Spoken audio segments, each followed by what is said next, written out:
Share करेंगे आदरणीय मुकेश भाई जी। शांति। अप्रैल 96 में ज्ञान में आना हुआ, 3 अप्रैल 96 में।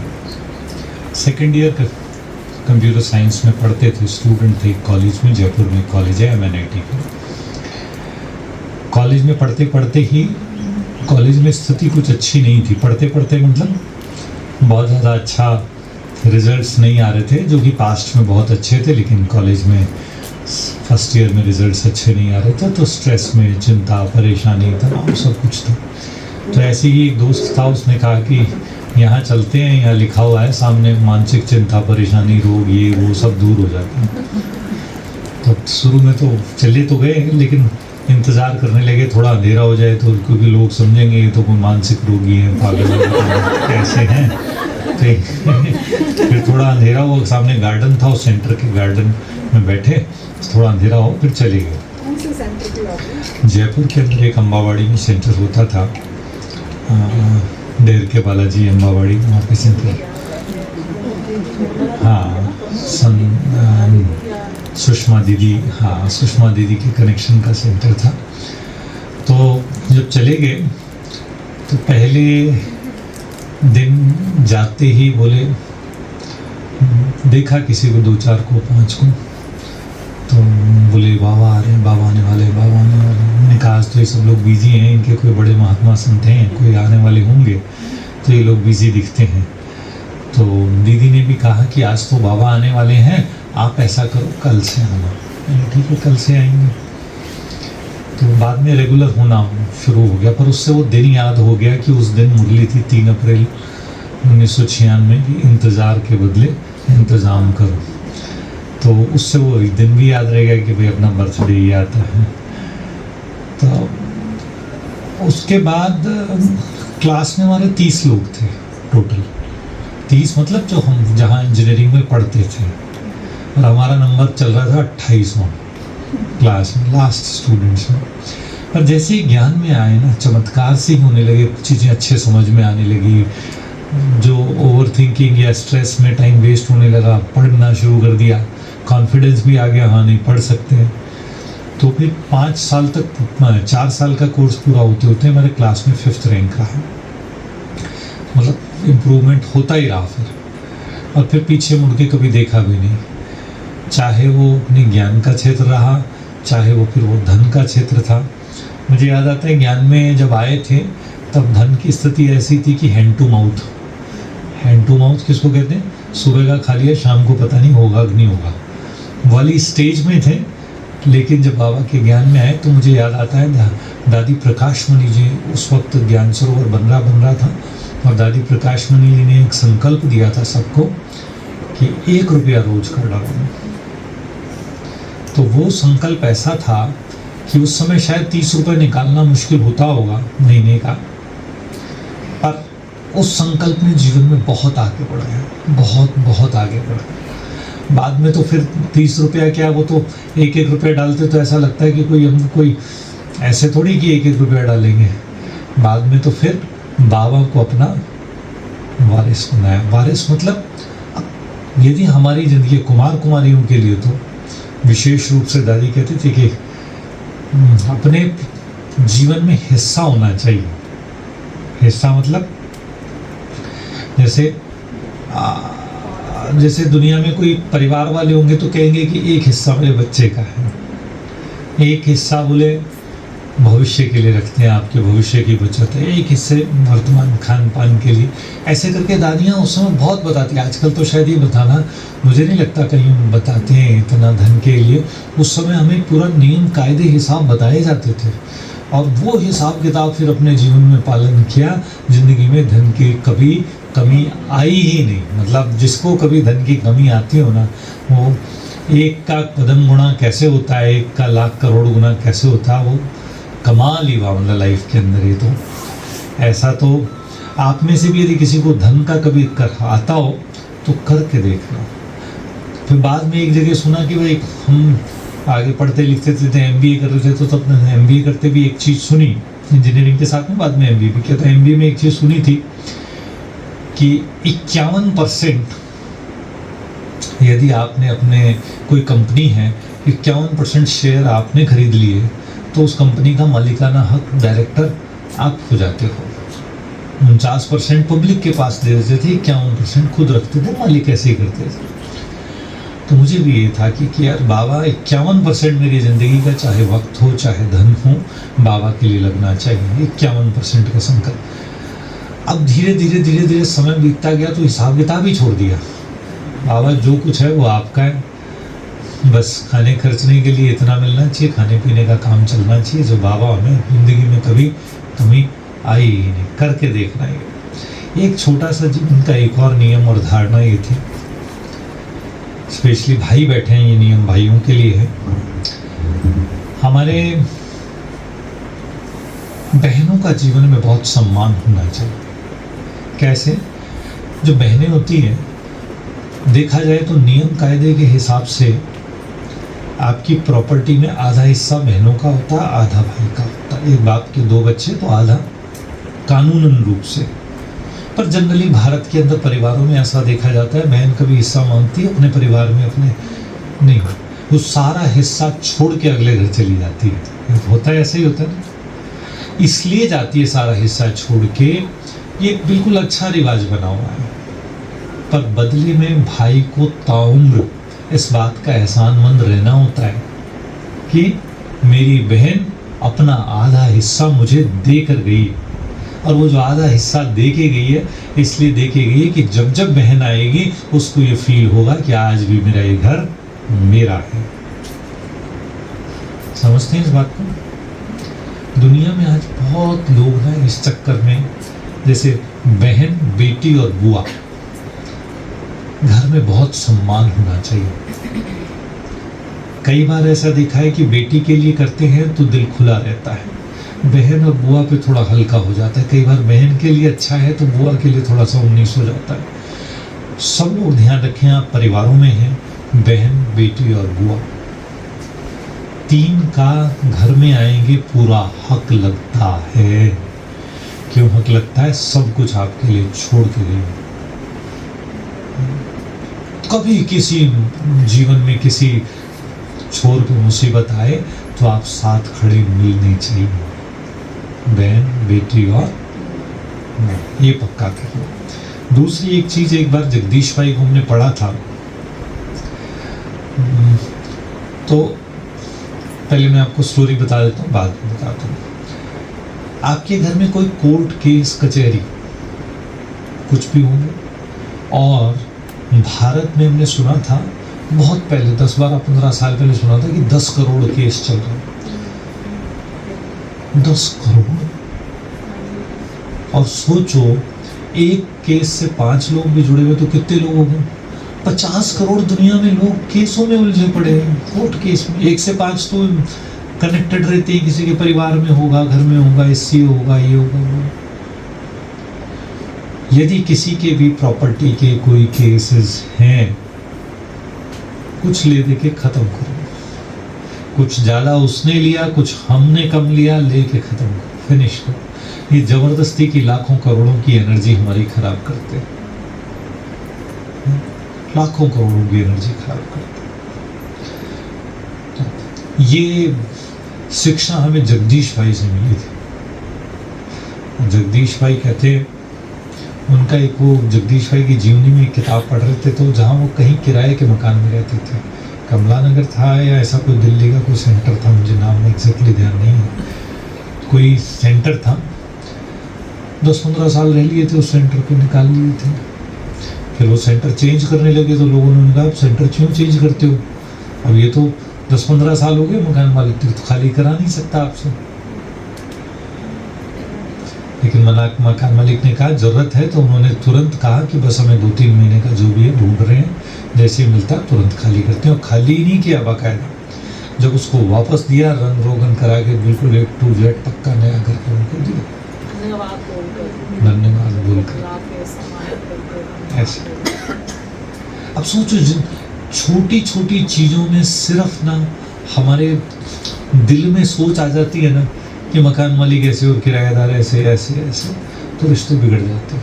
पहले रिश्ते थॉट में बिगड़ते हैं, बाद में हकीकत में बिगड़ते हैं। वो भी अच्छा ही है ना यार, थोड़ा सा ज़्यादा देखिए ख़त्म करो ना यार। हमारे भी आज भी हम लोग किराए के मकान में रहते हैं, रेंटेड हाउस है, पर मकान मालिक से रिश्ते इतने अच्छे हैं, बहुत बढ़िया। उसको किराया देने जाओ तो बोले भाई अभी क्यों आए थे, आराम से दे देते ना, क्या जल्दी थी। किसी भी चीज़ का कोई क्लेश ही नहीं आता, किसी भी तरह का, किसी का भी कोई कोर्ट केस है, किसी का चल रहा है पास्ट में, होगा पक्का 10-20 केस तो कोर्ट केस चल ही रहे होंगे। बाबा के और बाबा के बच्चों के परिवारों में देखिए बहुत कोर्ट केस, आपके नहीं होंगे, आपके अड़ोस पड़ोस में होंगे, परिवारों में होंगे। कुछ कम मिला, नहीं मिला, छोड़ दो, खत्म। नहीं देता है, नहीं देता है, कोई हमारा भाग्य थोड़ी ले जाएगा। एक कहते हैं कि एक बाप के 6 बच्चे थे, 6 बच्चे में सबसे छोटा जरा भोला था, 5 जरा चतुर सुजान थे। तो उन 5 ने करा के ऐसा फैसला किया कि सारा कुछ बढ़िया बढ़िया अपने पास, इस छोटे को एक जो टपड़ी होती है, जो इलीगल टपड़ी टाइप नहीं होती, वो क्या कहते हैं उसको, जुग्गी या चाहे किसी थड़ी टाइप का, वो उसमें कुछ बना लेते हैं, बस वैसा सा उसको दे दिया, तेरे लिए तो बहुत है, बाकी सबने बांट लिया। समय का फेर देखो, 10 साल बाद वो 5 कहाँ चले गए, वो 1 कहाँ चला गया। आपका हिस्सा दुनिया की कोई ताकत रोक नहीं सकती, इंच भर भी नहीं रोक सकती, एक पाई भर भी रोक नहीं सकती। जो होगा भाग्य में जरूर मिलेगा ही मिलेगा। इसलिए दे दाके खत्म, नहीं रखना अपने पास, क्योंकि जिंदगी भर यदि हमारी इसी में निकल गई तो क्या करेंगे और कब करेंगे। आखिरी बात, ज्ञान, योग, धारणा और सेवा, 4 बातें। ज्ञान सबसे बड़ा ज्ञान, आत्मा से बड़ा कोई दुनिया में ज्ञान ही नहीं। आप ये देखो, यदि 80% मेहनत यदि कोई ज्ञान में कर ले तो 80% मेहनत सिर्फ एक बात की, मैं आत्मा, बाकी सारा 20% में आ जाता है। क्योंकि आत्मा समझ में आ गया तो परमात्मा भी समझ में आ गया, आत्मा समझ में आ गया तो सर्वगुण भी समझ में आ गए, 16 कलाएं भी समझ में आ गई, बाप से रिश्ता भी अच्छा बन गया, सब चीज़ें पूरी अपने आप होने लगती हैं। अकेली एक चीज़ की धारणा, जैसे ब्रह्मा बाबा आए थे तो उन्होंने क्या किया था, कॉपियाँ लिख लिख के, दीवारें लिख लिख के, छोटे बच्चों की तरह ना, मैं आत्मा हूँ, मैं आत्मा हूँ, मैं आत्मा हूँ। इस बात की जितनी जितनी जितनी प्रैक्टिस कर सकते हैं कर डालें। सबसे बड़ी प्रैक्टिस, मैं आत्मा हूँ। अलग अलग तरीके से प्रैक्टिस, लिख के, बोल के, बात करके, कैसे करनी है, जैसे करनी है, निकाले तरीके 100-200 कभी वर्कशॉप करके कि आत्मा की प्रैक्टिस कैसे की जाए। तो आज हमें भी 30 साल ज्ञान में हो गया। अभी मैं 2-3 दिन पहले, 4 दिन 10 दिन पहले माउंट आबू में थे। गिरीश फुलमानी, एक मर्तुजा भाई साहब के ऑफिस में गिरीश भाई हैं, आप में से शायद कुछ लोग जानते हो, बेंगलोर के। उन्होंने एक सोल पिच लेसन लिया, सोल पे आधा घंटा। मतलब आप सोचो, हम लोग भी आत्मा पे इतना अच्छा लेसन कराते हैं, हम लोग भी कराते हैं, 2-2.5 घंटे सोल पे बात करते हैं, बहुत अच्छा ही होता है लेसन। पर हर बार आप किसी नए को सुनते हो तो आपको पता लगता है कि क्या साइंटिफिक तरीके से उन्होंने आत्मा को प्रूव करने के प्रयास किए।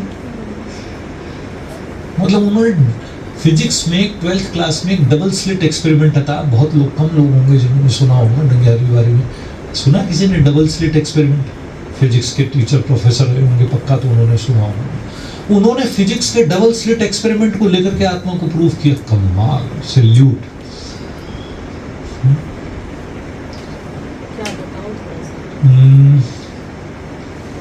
डबल स्लिट एक्सपेरिमेंट में एग्जैक्ट मुझे पता नहीं, पर यहाँ से रेज छोड़ते हैं और एक रेज फॉर्म और एक पार्टिकल फॉर्म, 2 तरह के, आप लेकर के उसको जरूर पढ़ना डबल स्लिट एक्सपेरिमेंट को, कि एक पार्टिकल फॉर्म है या रेज फॉर्म है, वो एक्सपेरिमेंट है।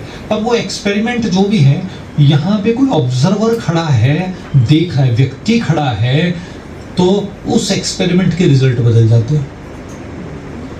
इंसान नहीं खड़ा है तो रिजल्ट कुछ और आ जाते हैं। कोई भी एक्सपेरिमेंट समझ लीजिए आप, डबल स्लिट एक्सपेरिमेंट आपको नहीं आता, मुझे भी नहीं आता, पता नहीं, लेकिन छोड़ दो। एक्सपेरिमेंट जो भी था वो था डबल स्लिट एक्सपेरिमेंट, कि एक वेव फॉर्म पार्टिकल होगी या उसका वेव पैटर्न रहेगा या पार्टिकल पैटर्न रहेगा, इस पे है फिजिक्स का वो। पर जैसे ही ऑब्जर्वर आ जाता है और ऑब्जर्वर की एब्सेंस होती है, बदल जाता है। क्यों?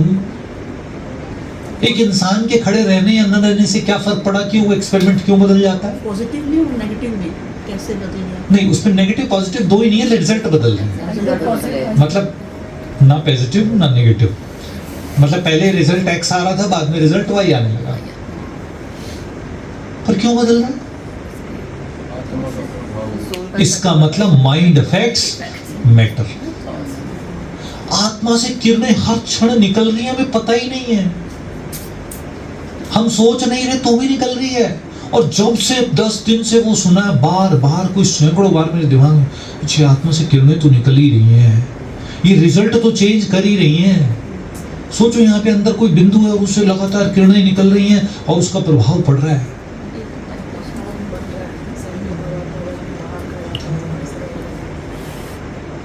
अब खाना खा रहे हैं तो याद आ रहा है, यार इधर से किरणें निकल रही हैं। क्यों कहा था बाबा ने कि भाई दृष्टि देके खाओ, और ये किरणें निकल रही हैं, किरणें बदल रही हैं, इस खाने को ही बदल रही है। दुनिया की कोई किरणें वो काम नहीं कर सकती, हेलोजन लगा दो, ये लगा दो, वो किरणें नहीं कर सकती, पर वो किरणें निकल रही हैं। है ना आश्चर्य की बात? अंदर से किरणें निकल रही है, दिख नहीं है लेकिन निकल रही है। किसी को देख रहे हैं तो क्या देख रहे हैं, अच्छा उसके भी निकल रही है, उसके भी निकल रही है, सबकी किरणें निकल रही हैं। मैं भी आत्मा बनती, वो भी आत्मा बनती। अच्छा, ये वाली तो किरणें ऐसी हैं जो दुनिया की किरणें तो यहाँ से निकलेगी, थोड़ी दूर जाके रुक जाएंगी लाइट की किरणें। इनका इनफाइनाइट ट्रेवल है, यहाँ से निकलनी है, किसी चीज से रुकेगी नहीं। कोई दीवार आएगी तो रुकेगी नहीं, यहाँ से अमेरिका भी चली जाएंगी। कमाल है। तो आत्मा की ये जो किरणें हैं, यही तो संसार को बदलेंगी। हम जो सोच रहे हैं उसके हिसाब से किरणें बदल रही। तो आत्मा ही आत्मा पे इतनी जबरदस्त जबरदस्त जबरदस्त प्रैक्टिस, मजा आ जाएगा आपको। पहले मैं सोचता था, अच्छा ये ना, अच्छा ठीक है बाबा कभी बताएंगे, वो सतयुग में मेल फीमेल होंगे और एक जैसे हस्बैंड वाइफ है, बच्चा पैदा होगा। कैसे होगा भाई? टच ही नहीं कर रहे वो तो एक दूसरे को। अब योग बल भी क्या, आत्मा की किरणें हैं, उसकी किरणें हैं, वो किरणें मैच कर रही है, किरणें मिल रही हैं और वो उसका प्रभाव पैदा हो रहा है। उस सोच के प्रभाव से संतान उत्पन्न हो रही है ना? कमाल की बात। आप यहाँ बैठे हो, ईरान के अंदर शांति की किरणें दे रहे हो, मिडल ईस्ट में शांति की किरणें दे रहे हो। अब सोचते फर्क पड़ेगा कि नहीं पड़ेगा? अरे पड़ेगा रे, किरणें जा रही हैं।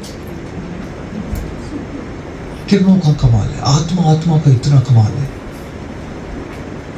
तो ये आत्मा की ज्ञान का मतलब सबसे बड़ी चीज, ज्ञान का कोई पॉइंट है तो क्या है? मैं आत्मा। और ज्ञान जैसे ही समझ में आत्मा समझ ले तो पवित्रता, ज्ञान के बाद योग आसान हो जाता है। धारणा, योग मतलब अमृत वेला मिस नहीं करना, पक्का करें तो कुछ धारणा ऐसी पक्की हो जिन पे कॉम्प्रोमाइज नहीं, अमृत वेला पक्का। फिर धारणा मतलब सबसे बड़ी धारणा एक ही है, यदि आत्मा पक्का कर लिया तो पवित्रता भी पक्की होगी। धरत पड़ी धर्म न छोड़िए, जिंदगी और मौत के बीच में यदि एक को चुनना पड़े तो मौत मंजूर है, लेकिन पवित्रता से समझौता नहीं कर सकते। इस क्वालिटी की डिटर्मिनेशन चाहिए। ज्ञान, योग, धारणा और सेवा चौथी चीज। सेवा किसकी? अपने सेंटर की भी सेवा कर ली, सबसे बड़ी सेवा है। तन मन धन, खूब तन से घंटा 2 घंटा भी सेवा कर लिया, मन से शाम को सकाश दे दिया, और धन, मेरा धन व्यर्थ काम में नहीं लग जाए, दुनिया की अटैचमेंट में नहीं लग जाए। अपने परिवार को भी अच्छे से चलाओ। परिवार के बाद इस संसार को स्वर्ग बनाने के लिए जो बाबा ने कहा, मेरा धन उसके अलावा दूसरी चीजों में लगना ही नहीं चाहिए। सेंटर की सेवाओं में लगे, सेंटर को बढ़ाने में लगे। ओम शांति। मम्मी, पापा और मैं, हम 3 लोग हैं, तो तीनों ही परिवार में ज्ञान में चलते हैं। हमारी 3 लौकिक सिस्टर हैं। तीनों की शादी के बाद तीनों भी ज्ञान में चलने लगी। तो हम 6 लोग, मम्मी, पापा, मैं और 3 सिस्टर, हम 6 के 6 ज्ञान में, और ईश्वर की कुछ अनुकंपा या कृपा ऐसी रही कि 6 के 6 ज्ञान में चलते हैं। क्लास करते हैं? जयपुर में सुषमा दीदी का एक सेंटर है, वैशाली वहाँ से निकले हैं। बाकी अभी वहाँ से 25-30 किलोमीटर दूर एक थॉट लेबोरेटरी, आपने नाम सुना होगा, एक थॉट लेबोरेटरी, राजयोग थॉट लेबोरेटरी। कॉलेज के अंदर एक सेंटर बनाने का चांस मिला, भारत सरकार के सहयोग से चांस मिला, उसका सारा खर्चा भारत सरकार ने दिया। और वो देश का ऐसा पहला सेंटर भी बनने का सौभाग्य मिला, ऐसा पहला सेंटर बनने का सौभाग्य मिला जो किसी कॉलेज के अंदर है, कॉलेज के अंदर है। और हमारे सेंटर पे केवल और केवल कुमार कुमारी आते हैं, और कोई तो आ नहीं, कॉलेज के अंदर है, कुमार केवल 40-50 ही आएंगे, लेकिन केवल और केवल कुमार कुमारी आते हैं। उसके अलावा उस सेंटर को ऐसा सेंटर भी बनने का सौभाग्य मिला। भारत में 7 और सेंटर खुल के भी 8 ऐसे सेंटर हैं जो कॉलेज के अंदर हैं। अब अगले उम्मीद करते हैं अगले 2-5 साल में कम से कम सैकड़ों ऐसे उम्मीद कर रहे हैं कि कॉलेजेस के अंदर ऐसी थॉट लेबोरेटरी, प्रयोगशालाएं। यस, कुरुक्षेत्र में भी, 2 साल हो गए वहाँ भी। हाँ, LPU आपने नाम सुना है, लवली प्रोफेशनल यूनिवर्सिटी। LPU के अंदर डॉक्टर राधिका उसको संभालनी और बहुत अच्छे से LPU के अंदर चल रहा है। सिरसा में खुलने के चांस बन रहे हैं, उसमें भी, वहाँ पे भी उन्होंने लैंड दे दी है, जगह दे दी है। CDLU ऐसा कोई कॉलेज है, चौधरी देवीलाल यूनिवर्सिटी करके, वहाँ पे भी खुल रहा है। NIT नागपुर, ये देश के नामचीन संस्थान हैं जिनके अब वो लोग समझने लगे। अभी कई जगह ऐसे देखने में आ रहा है, कोटा का आपने नाम सुना होगा, पता लग रहा है कि एक 6-6 महीने में 5-5, 7-7, 10-10 आत्महत्याएं हो रही है। आत्महत्याओं के कारण सब परेशान हो रहे हैं कि करें क्या। कैन यू बिलीव कि आत्महत्या रोकने के लिए क्या क्या कर रहे हैं वहाँ पे। बोले जो पंखा लटक रहा है ना, इस पंखे के ऊपर एक ऐसा नया उन्होंने इजाद किया है, ये लोहे के डंडे के ऊपर हल्की सी स्प्रिंग भी लगी है, चल रहा है पंखा, लेकिन 40 किलो से ऊपर वजन इस पंखे के ऊपर लगाओगे तो पंखा नीचे आ जाएगा। मतलब वो स्प्रिंग लंबी होके, मतलब पंखा यदि कोई लटकना चाहे तो लटक नहीं सके। अब आप सोचो,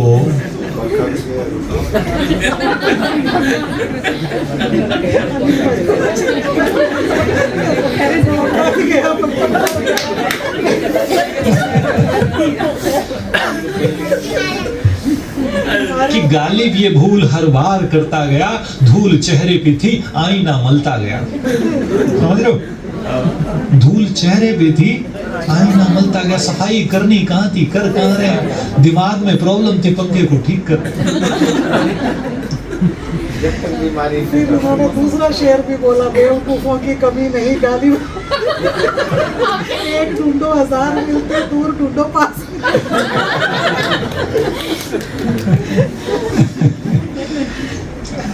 जो पुल है, ब्रिजेस जो बने हुए हैं, ब्रिजेस के दोनों ओर जालियां लगा दी ऊंची ऊंची, इधर से ना कूद जाए। आप क्या आत्महत्या के तरीके दुनिया में हजार हैं, किस किस को रोकोगे। इलाज इधर जरूरत है, और इलाज थॉट लेबोरेटरीज में है, बाबा के इन घरों में है, मेडिटेशन सेंटरों में है। जब तक वो अपने आप को आत्मा समझेगा नहीं, अटैचमेंट दुनिया के दूर होंगे नहीं। अटैचमेंट के कारण कर रहे हैं, डिप्रेशन के कारण कर रहे हैं, चीजें पढ़ नहीं पा रहे, इस कारण कर रहे हैं। और याद रखें, समस्या का समाधान केवल और केवल बाबा के बच्चों, हम लोगों के पास है, दुनिया के पास है ही नहीं। तो खूब योग करने की जरूरत है, और जी भर के हिम्मत से बताओ सबको। वो दुनिया में वो LIC का एक वो लिखते हैं, नहीं, जीवन के साथ भी जीवन के बाद भी सब झूठ लिखते हैं। जीवन के साथ भी जीवन के बाद भी लगता है, जीवन के बाद भी, मरने के बाद कोई ऊपर लेके जाएगा उसको। पहले ही नहीं देते तो बाद का तो बाद में छोड़ो। और उसके बाद ऊपर से 1-2 चीजें और भी लिखते, जीवन के साथ भी जीवन के बाद भी, इसके अलावा भी लिखते हैं। सुनो शक्ति भाई, बाहर नहीं जाना, हवा में उड़ जाओगे। बहुत तेज हवा होगी। उसके बाद कहते हैं बीमा आग्रह की विषय वस्तु है। सुना, पढ़ा आपने कहीं? बीमा मतलब बीमा एजेंट के लिए लिखा, बीमा आग्रह की विषय वस्तु है। समझे इसका मतलब, समझे कोई, समझा इसका? नीचे लिखा रहता है बीमा आग्रह की विषय वस्तु है। बोले आप लोगों से रिक्वेस्ट करो कि बीमा कराओ भाई, मर जाएंगे तो वो कहीं पीछे वाले ठीक रहे। बीमा आग्रह की विषय वस्तु भाई, ऐसे बीमा को आग्रह की विषय वस्तु मानते। हकीकत में राजयोग आग्रह की विषय वस्तु है। आप जम के लोगों को आग्रह करो, आओ आपको तो सीखना है। अपन सोचते ना यार क्या पता आग्रह करें न करें, सामने वाला समझे न बुरा माने न माने। अरे माने न माने, वो बीमा को आग्रह की विषय वस्तु मान सकते हैं, तो हम क्या राजयोग को आग्रह की विषय वस्तु नहीं मान सकते? जबरदस्त आग्रह कीजिए लोगों से, रिक्वेस्ट कीजिए कि सीखो, हाथ जोड़ के कीजिए, आएंगे लोग। अच्छा, ओम शांति।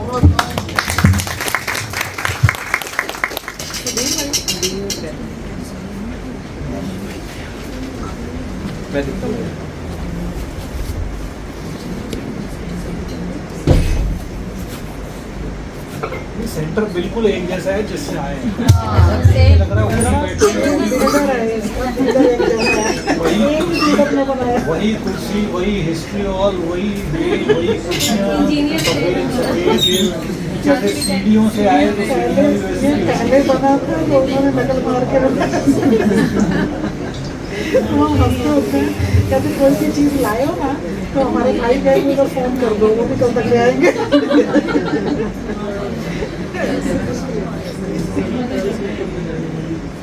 कितनी जगह में दी बेस्ट जो बन सकता था ना, वो बहुत मेहनत करके हमारे सभी भाई ने बनाया, बाकी सबका बहुत मेहनत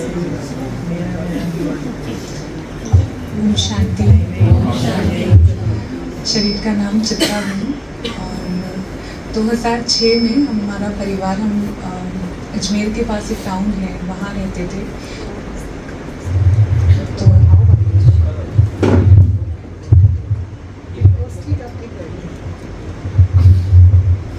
तो 2006 में हम लोग, मेरी 10th क्लास हो गई थी। हम जिस टाउन में रहते थे वहाँ पर 10th के बाद इंग्लिश मीडियम स्कूल नहीं थे, और ब्रदर की 12th हो गई थी और सिस्टर की ग्रेजुएशन चल रही थी। हम सबसे छोटे हैं, तो हमारी और फाइनेंशियल कंडीशंस इतनी अच्छी नहीं थी कि हमें हॉस्टल में भेज के पढ़ाया जा सके 2 बच्चों को अच्छी एजुकेशन के लिए, कि एक तो ऑलरेडी पढ़ रही थी। तो हमारी माताजी ने डिसाइड किया कि मैं ही इन दोनों बच्चों को जयपुर लेकर के जाऊंगी और वहाँ पर इंग्लिश मीडियम स्कूल में और अच्छे कॉलेज में भाई का एडमिशन कराएंगे।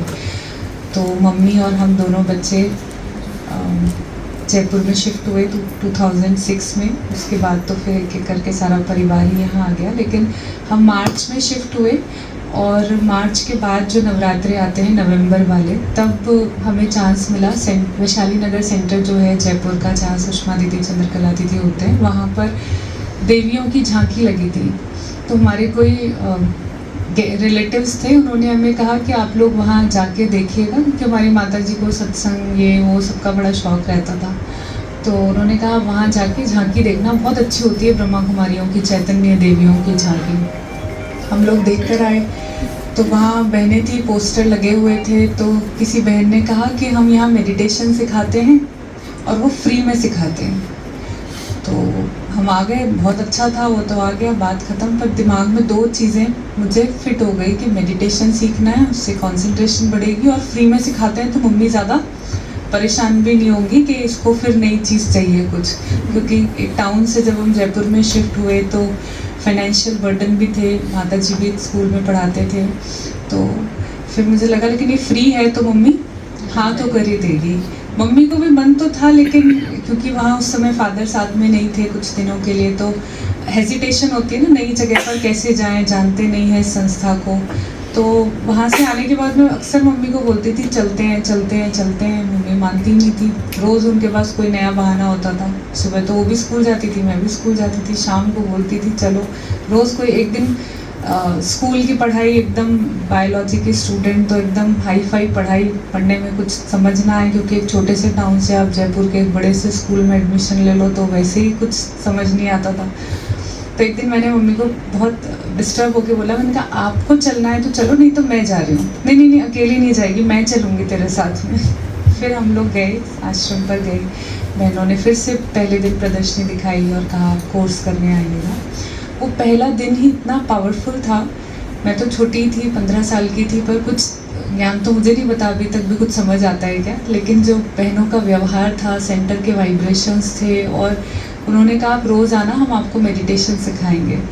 और माता जी हमारी श्री कृष्ण की अनन्य भक्ति, लड्डू गोपाल की सेवा, तो उनको तो कोर्स 7 की जगह 15-20 दिन तक कोर्स चलता रहा। रोज़ उनके डिबेट होते थे बहनों के साथ में। पर हमें तो कुछ ज़्यादा वो बातें ना तो कोर्स समझ में आता था ना वो बातें समझ में आती थी। सिर्फ जो समझ आता था जैसे सेंटर का वातावरण है, यहाँ की एक एक चीज़, सेंटर का स्टाइल, लाइट कलर का सब कुछ, बहनों का इतना रूहानियत भरा वातावरण। शाम के टाइम जाते थे हम तो अगरबत्ती की खुशबू, लोग योग कर रहे होते थे, वही सब चीज़ें अट्रैक्ट करती थी। ज्ञान तो ठीक है दीदी बोलती थी सुन लो, तो हम भी सुन लेते थे। तो क्योंकि छोटे थे तब से मम्मी के साथ, दादी के साथ सत्संग वत्संग में जाते रहते थे, तो फिर जाने लगे, अच्छा लगने लगा। पर 11th-12th में तो कभी जाती थी कभी नहीं। पर हमारी दीदी ने एक चीज़ सिखाई थी, तो स्कूल जाती, मेरा स्कूल उसके पीछे ही था सेंटर की, तो दीदी ने कहा था स्कूल जाती है तो सुबह पहले बाबा के कमरे में बैठ के फिर स्कूल जाया कर, क्योंकि हर दिन शाम को नहीं जा सकती थी, कोचिंग और बहुत सारी चीज़ें होती थी। तो फिर वो नियम पक्का किया कि रोज़ स्कूल जाने से पहले 10 मिनट घर से जल्दी निकलती थी, पैदल ही जाती थी, बाबा के कमरे में बैठ के फिर स्कूल जाती थी। फिर ये वैशाली नगर सेंटर। फिर 2 साल बाद जब स्कूलिंग पूरी हो गई तब डिसाइड किया कि अब तो मुझे रोज़, दीदी भी सिखाते थे, फिर खुद भी समझ में आया कि अभी मुझे रोज़ सेंटर जाना है कुछ भी हो, क्योंकि मेडिकल का तो प्लान ड्रॉप कर दिया था, ज्ञान समझ में आ गया तो कहा ठीक है अभी बीएससी करनी है। तो फिर ग्रेजुएशन के दौरान सेंटर रोज़ जाना शुरू हुआ, धीरे धीरे कुछ समझ में आने लगा, सेंटर पे सेवाएं करने लगे। फिर मन था कि अब नहीं पढ़ना है, हो गई ग्रेजुएशन, अभी सेंटर पे रहेंगे। फिर दीदी ने कहा नहीं पढ़ाई तो पूरी करनी पड़ेगी, आगे पढ़ो, मास्टर डिग्री करो। फिर एमएससी की बॉटनी से। फिर तब तक हमारी सिस्टर, हमारे फादर भी ज्ञान में आ गए थे। फिर सिस्टर की भी पढ़ाई पूरी हो गई थी, तो उन्होंने डिसाइड किया भी मुझे आश्रम पर ही रहना है। वो भी जिस स्कूल में हम पढ़ते थे, फिर बाद में वो स्कूल के टीचर बन गए, उन्होंने स्कूल में पढ़ाया 3 साल। पर फिर उन्होंने डिसाइड किया कि अभी मुझे शादी नहीं करनी है, मुझे आश्रम पर ही रहना है।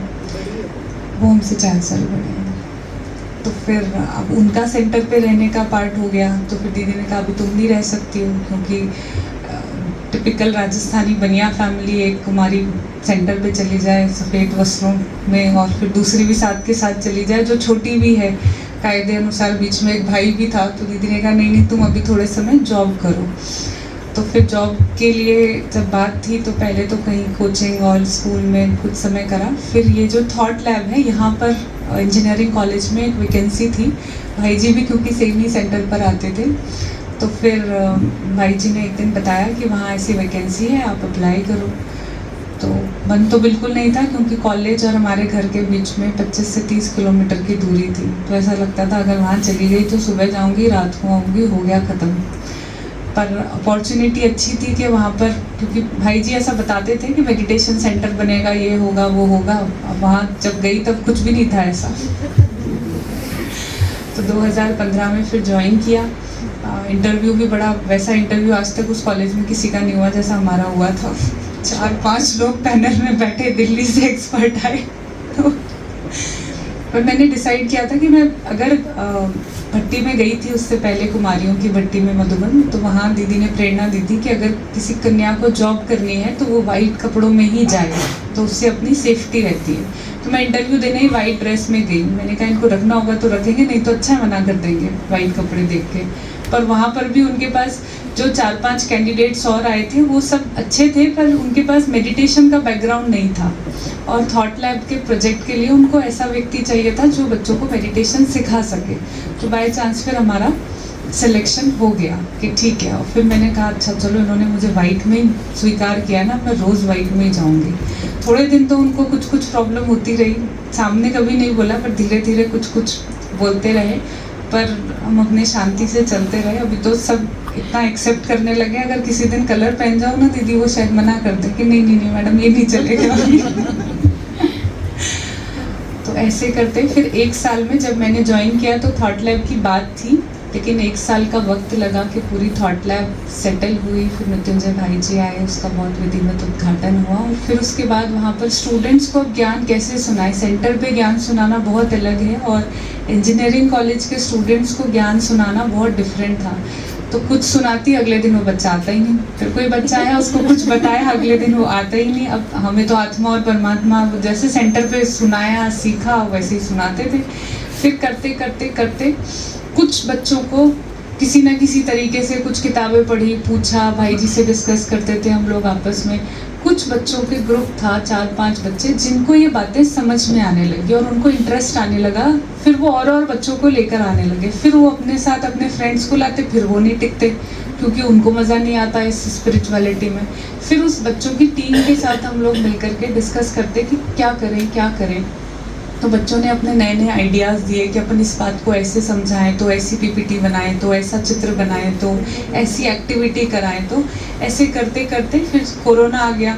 उसके बीच में 1-2 साल का थोड़ा सा समय फ्री मिल गया, जिसमें कि बहुत सारे रोज़ की एक्टिविटीज़ नहीं होती थी कॉलेज की, ऑनलाइन सब कनेक्ट होते थे और हम लोग ने नए नए चित्र बनाए। फिर तो सारे कोर्स के दीदी पूरे कोर्स को रिवाइज किया है, सारे नए चित्र बने हैं, उसकी सारी नई प्रेजेंटेशंस बनी हैं कि कैसे स्कूल कॉलेजेस के बच्चों को कोर्स कराया जाए। उसकी बुक भी बनी है, हम लोग इसमें लाना भूल गए हैं। तो वो एजुकेशन विंग शांतिवन के जो वहाँ पर शॉप है उसमें अवेलेबल भी है। हाँ, हमने उसके कैलेंडर भी लेकर आए थे उसके। तो उन चित्रों के माध्यम से, एक्टिविटीज़ के थ्रू और नए नए तरीके से फिर बच्चे जुड़ने लगे। फिर भाई जी इंजीनियरिंग बैकग्राउंड से थे, फैकल्टी थे, तो भाई जी ने उन बच्चों को प्रोजेक्ट्स दिए कि कैसे फिर दरवाजे खिड़कियाँ खोल दिए। एक तरफ आध्यात्मिक ज्ञान तो वो सुनते ही थे, साथ में टेक्निकल नॉलेज अपने इंजीनियरिंग की क्लासेस में सीखते थे। तो उन दोनों को मिला करके बच्चों ने कुछ वर्किंग मॉडल्स बनाए, जैसे आत्मा को समझाना एक मशीन से। तो बहुत इजी है, ऐसे हम 1 घंटे का भाषण करेंगे, पीपीटी दिखाएंगे, उस एक मशीन से मुश्किल से 2 मिनट में हम मन बुद्धि संस्कार की फंक्शनिंग, आत्मा क्या है, सब समझा सकते हैं। ऐसे है हमारे पास स्पार्क वाली मशीनें हमने रखी हुई हैं, जो करवाते हैं ना, स्पार्क वाली कितनी सारी, बल्ब का जलना, एनर्जी उसमें से निकलना है, ऐसे भी बहुत सारे उसी का ही और डिफरेंट तरीके से एक और लेवल पर ओआरसी में देखो ये बच्चे समझाते रहे दोनों मौली को। ये ओआरसी में बहुत सारी मशीनें रखी हुई थी और उस पर वो हाँ, वो जो दीदी जब आप आए थे ना, तो वो एग्जीबिशन थॉट लैब की ही लगी हुई थी। वो कह रहा है ये दीदी जो थी ना, इन्होंने वो बैंड लगा के हाँ, योग उसको सही याद है। मौली को उसको याद है। हाँ, ये इसको देख के भी मुझे लगा था कल के हम मिले हैं। हाँ, ORC में मिले थे। हाँ, मुझे भी पहनाया था। तो वही था कि वो सारी चीज़ें जो वहाँ दीदी कह रहे हैं ORC में हमने एग्जीबिशन में लगाई थी, तो वो सारी स्टूडेंट्स की टीम के साथ में डिस्कवर हुई, वो सारी बनी और उससे बहुत नवीन प्रकार की सेवाएं अब पूरे देश में शुरू हुई। बहुत सारे कॉलेजेस के vice chancellors, dean, principals, university के लोग सब उसको देख करके जाते हैं। और एक वर्किंग मॉडल, नहीं तो सेंटर पर आना बच्चों के लिए बहुत डिफ़िकल्ट है। हम सब, आप सबके भी बच्चे होंगे, लेकिन यहाँ तक उनका आना कभी कभी डिफ़िकल्ट होता है। लेकिन अगर उनके ही कॉलेज में उनको एक ऐसा सेटअप मिल जाए जहाँ पर कि वो वहीं के वहीं चला जाए, और वहाँ यहाँ यूथ आता है तो दीदी उनको लगता है कि वो कि बड़ा दुखी है क्या, परेशान है क्या, ये क्यों जाता है। लेकिन जैसे कॉलेज में जिम होता है आजकल, लाइब्रेरी होती है, स्पोर्ट्स होती है, ऐसे ही एक चीज़ थॉट लैब है। तो उनको वहाँ पर थॉट लैब में आने में ऐसे झिझक नहीं होती कि हम क्यों जाएं यहाँ पर, वो उनका पार्ट ऑफ एजुकेशन सिस्टम है। तो उसके थ्रू बहुत सारे कुमार कुमारियाँ आते हैं और जो भी सेवाएं आज हम लोग कर रहे हैं, चाहे कहने को हम कर रहे हैं पर वैसे बाबा करा रहा है, और वो बाकी सारे वो जो स्टूडेंट्स हैं वहाँ पर जो पढ़ने आते हैं, सब कुछ वो करते हैं। सिर्फ उनको गाइड करना होता है, पीपीटी बनाना। पीपीटी में कल जो हमने इतने सारे वीडियोस देखे थे, अभी हमने थोड़ी कोई पिक्चरें देखी है इतनी, हमें क्या पता कौन सी पिक्चर में कौन सा वीडियो आएगा।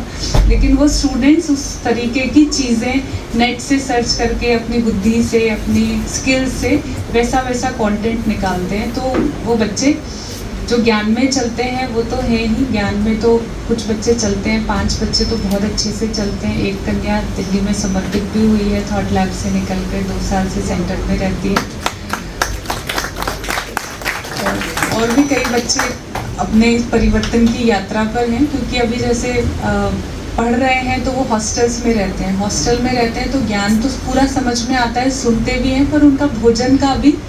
लेकिन उन बच्चों को ये पक्का है कि जिस दिन यहाँ से पढ़ाई पूरी होके हम नौकरी करेंगे, उस दिन हमें अपना भोजन भी शुद्ध करना है, क्योंकि अभी इतना टाइम मैनेज नहीं हो सकता है और ऐसी कोई व्यवस्था नहीं है कि हम कोई ऐसा हॉस्टल क्रिएट करें कि उनको बिना लहसुन प्याज का भोजन मिले। पर बच्चों की बाकी धारणाएं और ज्ञान के ऊपर, बाबा के ऊपर जो फेथ है वो बहुत अच्छा है और बहुत अच्छी सेवाएं वहाँ से स्टूडेंट्स कर रहे हैं। और इन सबको देखते हुए हमारे पास जो भी थॉट लैब का एरिया है दीदी लगभग 100 गज के स्पेस में बनी है बस। लेकिन अभी कुछ दिन पहले, इवन 2-3 दिन पहले ही हमारे कॉलेज के जो मालिक हैं वो लोग ज्ञान में नहीं हैं, उन्होंने 2-3 दिन पहले ही आगे से फ़ोन करके कहा है कि जैसे ये थॉट लैब है, इसके पीछे 1500 स्क्वायर फीट का और पार्ट है, वो हॉस्टल है स्टूडेंट्स का, उसमें 6 कमरे हैं जिसमें 12 बच्चे रहते हैं। तो उन्होंने कहा अभी 15 मई को एग्ज़ाम्स पूरे हो जाएंगे, आप इसको खाली करवा लो और नया प्लान बना लो कि यहाँ से लेकर के पूरा अब 2500 स्क्वायर फीट हो जाएगा लगभग। तो 2500 स्क्वायर फीट में आप अपनी थॉट लैब को डेवलप करें। इसमें ज़मीन उनकी, खर्चा उनका, हर चीज़ उनकी है। हमें तो सिर्फ रहने के लिए, सेवा करने के लिए सेवा स्थान मिला है। सबको अभी भी जो बना है वो भी सारा कॉलेज की ही संपत्ति है, उन्हीं का ही। कंप्यूटर ख़राब हो गया तो भी वहीं से ठीक होके आएगा, एसी का बिल आ रहा है वो भी उन्हीं को देना है।